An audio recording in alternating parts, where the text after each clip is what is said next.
Olá, meus irmãos, estamos aqui para mais um dos nossos estudos do Mártires, Vivendo por Cristo, aquilo que nós temos estudado na primeira epístola de Pedro. E hoje não será diferente, nós vamos nos aprofundar um pouco mais, porém, volto a lembrar a você que temos feito isso de modo resumido, ou seja, temos lembrado de algumas coisas que já estudamos presencialmente, e agora nós vamos relembrando aos poucos. Essa é a nossa quarta vez em que nos reunimos para relembrar, e os trechos são maiores. Antes, presencialmente, nós estudávamos 2, 3 versículos de cada vez. Agora estamos estudando trechos maiores, a fim de termos, portanto, um avanço, né? No sentido de podermos correr atrás e, quem sabe, depois desse episódio todo, com o coronavírus passando, você se anima a estar conosco lá e estudar presencialmente. Então, nós vamos agora começar a andar pelo texto, hoje, entre o versículo 11 e o 17 de 1 Pedro, capítulo 2. Então, nós vamos avançando. O texto diz assim: Amados, exorto-vos, como peregrinos e forasteiros que sois, a vos absterdes das paixões carnais que fazem guerra contra a alma, mantendo exemplar o vosso procedimento no meio dos gentios, para que naquilo que falam contra vós outros como de malfeitores, observando-vos em vossas boas obras, glorifiquem a Deus no dia da visitação. Sujeitai-vos a toda instituição humana por causa do Senhor, quer seja o rei como soberano, quer as autoridades como enviadas por ele, tanto para castigo dos malfeitores, como para louvor dos que praticam o bem. Porque assim é a vontade de Deus, que pela prática do bem façais emudecer a ignorância dos insensatos. Como livres que sois, não usando todavia a liberdade como pretexto da malícia, mas vivendo como servos de Deus. Tratai com honra, amai os irmãos, temei a Deus, honrai o rei. Nós vamos aqui por alguns pontos que destaquei para nós vermos nesta noite. Versículo 11 tem uma frase que diz assim: exorto-vos como peregrinos e forasteiros que sois. Aqui Pedro chama os irmãos dessa forma, com a finalidade de que eles compreendam e se abram para aquilo que passará a fazer como pastor e conselheiro deles. Ou seja, o pastor está chamando a atenção. Então eu estou exortando vocês, ouçam o que eu vou falar para vocês. Ao usar essa primeira pessoa, eu vos exorto, né? Eu vos exorto, Pedro está trazendo para si a responsabilidade e o peso da orientação que ele vai passar a transmitir, a instruir os seus irmãos daquelas cidades pontuadas lá no comecinho da epístola. Ele está trazendo, portanto, a convicção de que ele está mesmo, como pastor, orientando as ovelhas do rebanho do Senhor. São forasteiros num mundo que é totalmente estranho para eles. Nós não somos aqui. Fazendo uso da palavra de Paulo em Filipenses 3, nós lemos assim: são forasteiros em um mundo que lhes é estranho, vivem na terra apenas por um breve período, sabem que sua cidadania está no céu. Bom, Pedro, Paulo, os autores do Novo Testamento tinham uma convicção: é preciso testemunhar adequadamente a respeito da obra de Cristo, a fim de termos uma peregrinação que exalte e glorifique ao Senhor. Então, ele aqui lembra mais uma vez o que nós somos, através daqueles irmãos, e aquilo que nós temos que fazer enquanto aqui estivermos. E o que ele exorta: a vos abterdes das paixões carnais que fazem guerra contra a alma. Diferentemente daquilo que muitos tentaram fazer ao longo da história, depreciando o chamado bíblico à santidade, Pedro não sugere de forma alguma que os seus discípulos, os seus irmãos, os seus leitores se afastem, mas que eles testemunhem enquanto estão no meio do mundo. Nós não somos convidados a nos tornarmos monges em clausura, mas nós somos chamados a testificar E a primeira testificação, enquanto peregrinos e forasteiros que somos, é que nós devemos nos abster das paixões carnais, porque elas todo tempo guerreiam contra a alma, e não está em nós o declinarmos a nossa fé por causa das paixões carnais. Muito além nos está guardado pelo Senhor Jesus. Versículo 12 diz assim: para que naquilo que falam contra vós outros, como de malfeitores, ou seja, aquilo que Pedro prepara os seus irmãos no versículo 11, ele começa a destrinchar aqui. Porque Pedro fala de pessoas falando contra vós, e ele usa aqui o verbo maldizer, falar contra, maldizer. E isso nos remete àquela lista de acusações que Paulo estabelece contra o comportamento natural daqueles pagãos gentios que não conheciam Deus, o Deus da Escritura. Esse é um comportamento que é oposto ao comportamento dos verdadeiros filhos de Deus. E ele faz isso em Romanos 1, 28 a 31, o famoso capítulo 1 de Romanos. E ele lá no meio diz assim: caluniadores, aborrecidos de Deus, insolentes, soberbos, presunçosos, inventores de males, desobedientes aos pais. E por aí vai. Ou seja, o que falam contra nós nem sempre tem procedência, mas pode ser algo simplesmente que alguém levante contra nós por causa da oposição de fé mesmo. Mas isso deve ser envolto na certeza de que não paira acusação contra nós. Porque se nós formos exemplares no nosso procedimento, se nós tivermos bom testemunho, na verdade a acusação contra nós será uma acusação indevida e será posta na conta do próprio Deus. Observando-vos em vossas boas obras, quem observando aqueles que falam mal. Pedro está preocupado e quer logo informar aos irmãos que as difamações, ou seja, aquilo que se fala mal, as maledicências contra os cristãos são, na verdade, difamações contra Deus. Foi o que eu introduzi no parágrafo anterior. Mas por estranho que isso possa parecer, essas mesmas difamações contra os filhos de Deus são aquelas que nos fazem sermos olhados pelas pessoas de fora da igreja. É interessante isso, porque aquilo sobre o que nós somos criticados pelas pessoas de fora da igreja é exatamente aquilo que atrai a atenção das pessoas, principalmente nos momentos de crise, nos momentos de maior dificuldade. Então nós temos que estar atentos a isso, a fim de que o Senhor seja sempre louvado. Então, em outras palavras, é da mesma forma, na mesma questão, que um verdadeiro cristão é falsamente acusado pelo mundo, que o mundo depois terá de dar glórias a Deus por causa das boas obras que haverão de se mostrar nesta terra de peregrinação. Então, as obras pelas quais nós somos criticados são exatamente as obras que serão depois motivo de louvor a nosso Deus, porque ele conquistou para si um povo santo. E se a santidade é criticada pelos inimigos de Deus, então ela é elogiada por Deus. Versículo 13 começa assim: santificai-vos.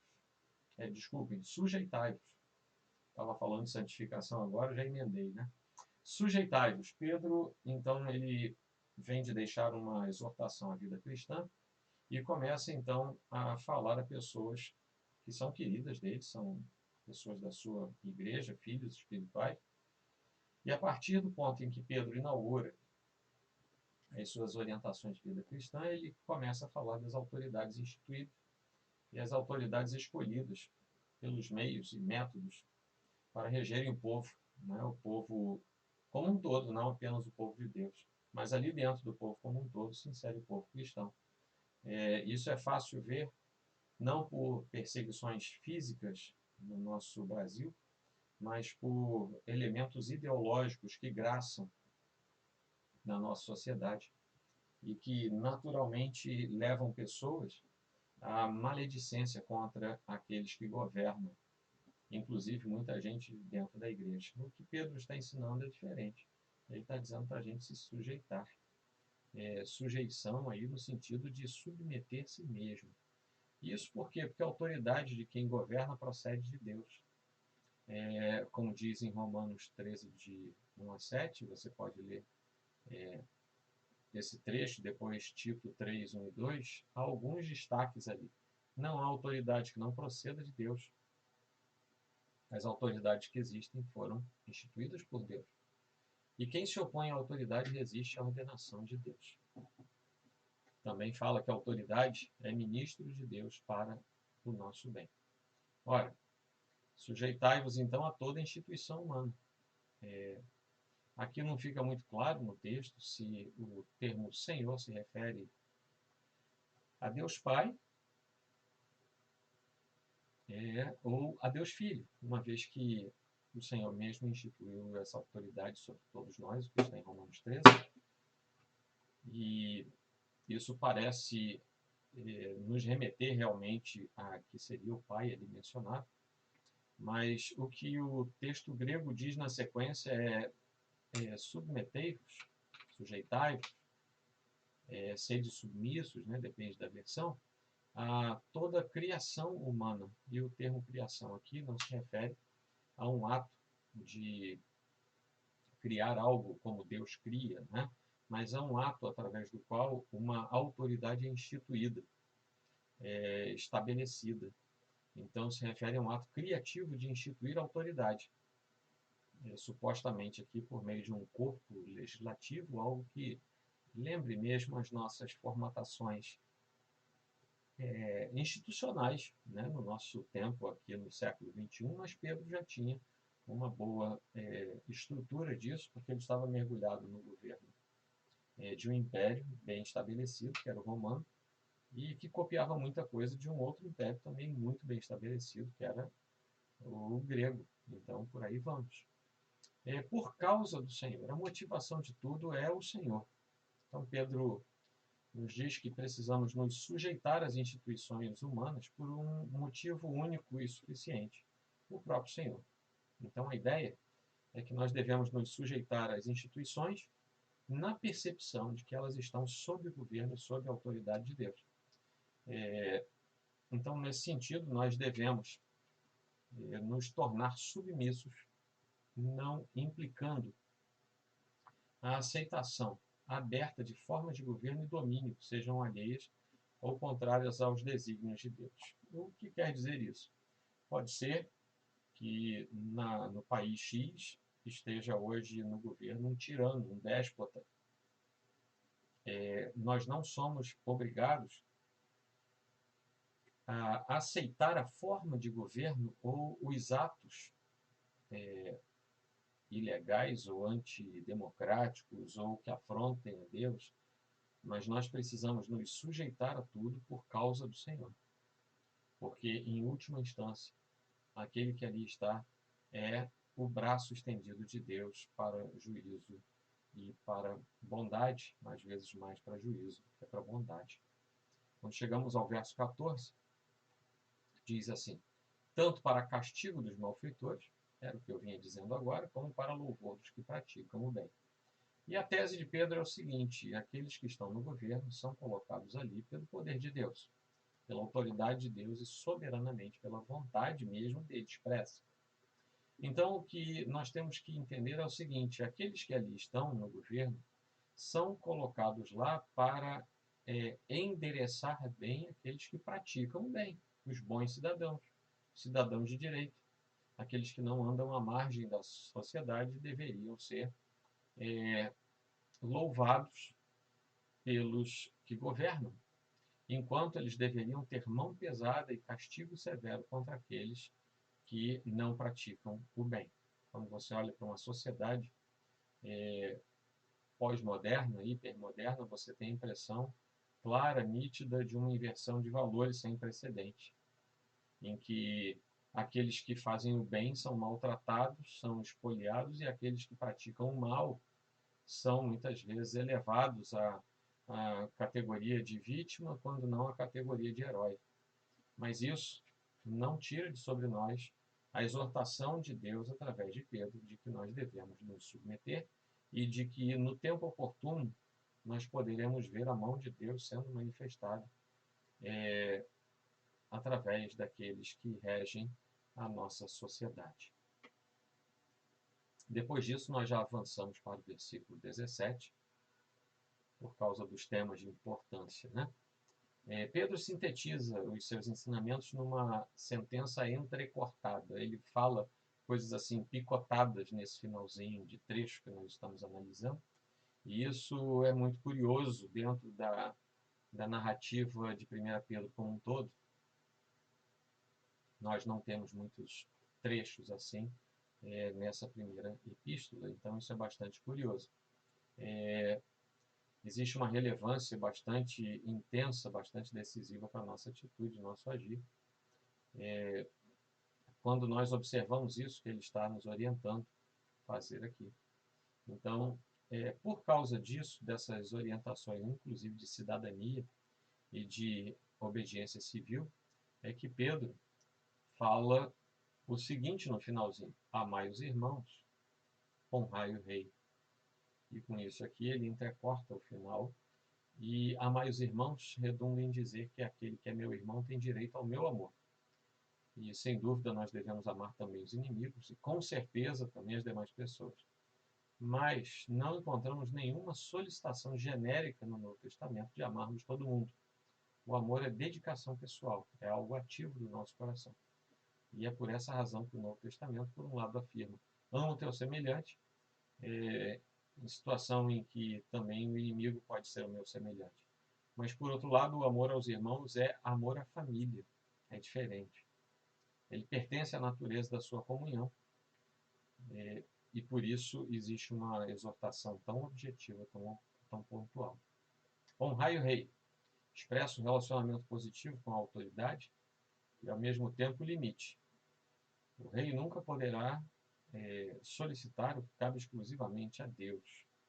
Ou seja, ele não terá como fazer aquilo que está além do seu alcance, mas apenas o que cabe mesmo ao ser humano. E ele deve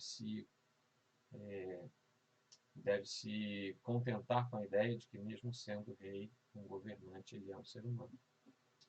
Honra, respeito e reconhecimento lhe são devidos, mas ele é um ser humano. Quem vive segundo essas instruções encontrará o relacionamento apropriado para todos. Temer a Deus é a atitude apropriada do ser humano que pertence a Deus e que está diante dele. Esse ser humano que pertence a Deus consegue temer a Deus.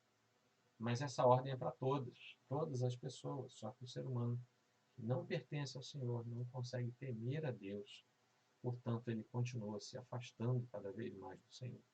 Somente quem teme a Deus também pode amá-lo corretamente e confiar nele sem que o amor a Deus se torne uma intimidade errada. Quem deseja amar a Deus sem temê-lo não tem diante de si o Deus da Bíblia. Pode ter um outro espectro qualquer, mas não é o Deus da Bíblia. Até mesmo os anjos mais elevados cobrem o seu rosto diante da magnificência do Senhor, daquele que é santo, santo e santo.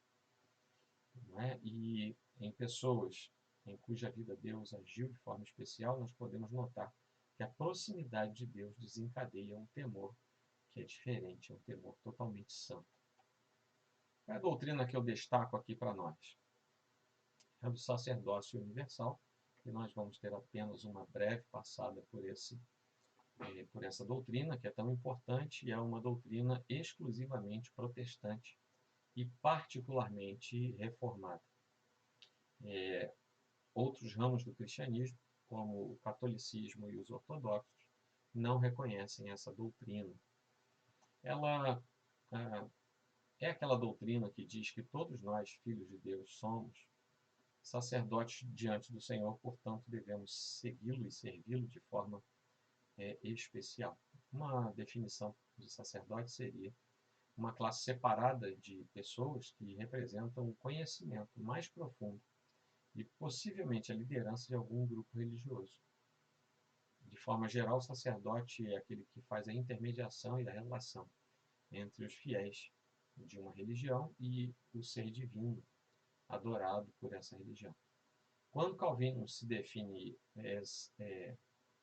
vai definir Cristo, ele nos dá o que podemos considerar três aspectos que o sacerdote hebreu deve ser, para ser alçado ao sacerdócio, ele deve estar profundamente imergido em expiação, reconciliação e intercessão, o que nós vemos claramente no Antigo Testamento e que precisamos voltar a ver ao longo da nossa jornada, agora que nós todos somos sacerdotes diante do Senhor.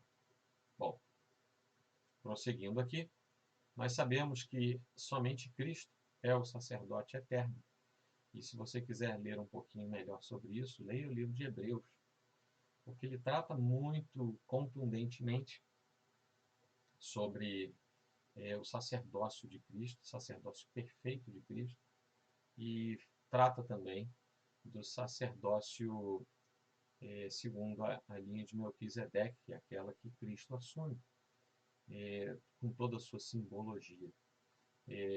Então, o Cristo que se mostra como um sacerdote eterno e perfeito, o sumo sacerdote por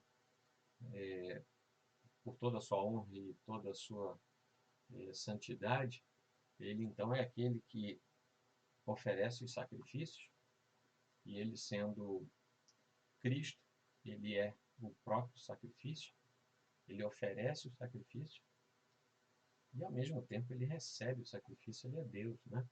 Embora ele esteja oferecendo ao Pai, nós sabemos que ele é o Senhor, ele é o sacrifício e é aquele que imola, aquele que oferece ao mesmo tempo. Por isso que ele se entrega por nós.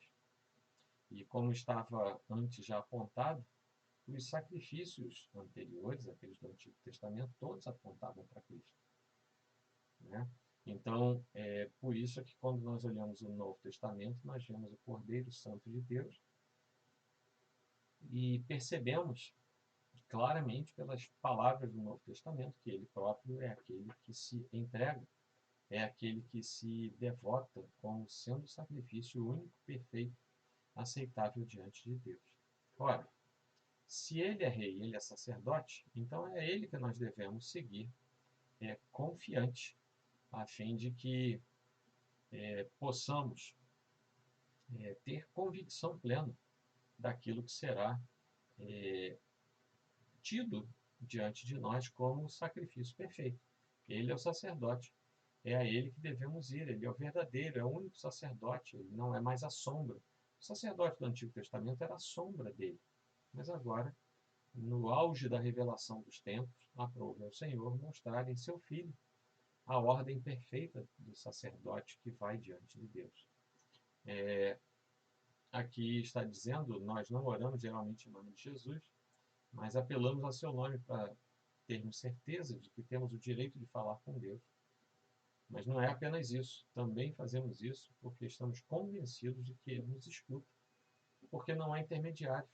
Nós falamos diretamente com Cristo, e Cristo é aquele que endereça a nossa voz aos ouvidos do Pai. Então isso acontece porque Ele é o Deus homem, e de tal maneira que em Deus se qualifica, em Deus se qualifica e em todos os aspectos divinos de sua função. Isso como a possibilidade de estar diante de Deus. Sendo homem, ele se qualifica em todos os aspectos humanos de sua função, como o de que é necessário ser um de nós para representar a nossa raça, a nossa espécie, né? Isso é maravilhoso da parte de Deus. O nosso sacerdócio é aquele, nós somos sacerdotes diante do Senhor, desde que Ele nos torna seus filhos. Então, o que nós fazemos como sacerdote é oficiar. Mas é engraçado que só quem pode intermediar é o Senhor Jesus. Mas Ele nos dá tamanho comissionamento que nós podemos chegar diante dele com as nossas ofertas de adoração, nosso coração contrito, e vamos chegar diante dele sendo aceitos e reconhecidos. Quando o nosso sacrifício aponta lá diante do Senhor, Cristo o apresenta por nós. É dessa maneira que nós entendemos, porque de nós mesmos o que teríamos para oferecer ao Senhor, senão alguma coisa que não fosse boa, não fosse agradável, santa e perfeita. O Senhor torna as nossas imperfeições em perfeições, a fim de que o Pai receba diante dele, por isso que nós podemos oficiar diante do Senhor como sacerdotes chamados pelo Senhor. E tudo isso se manifesta na pregação da palavra.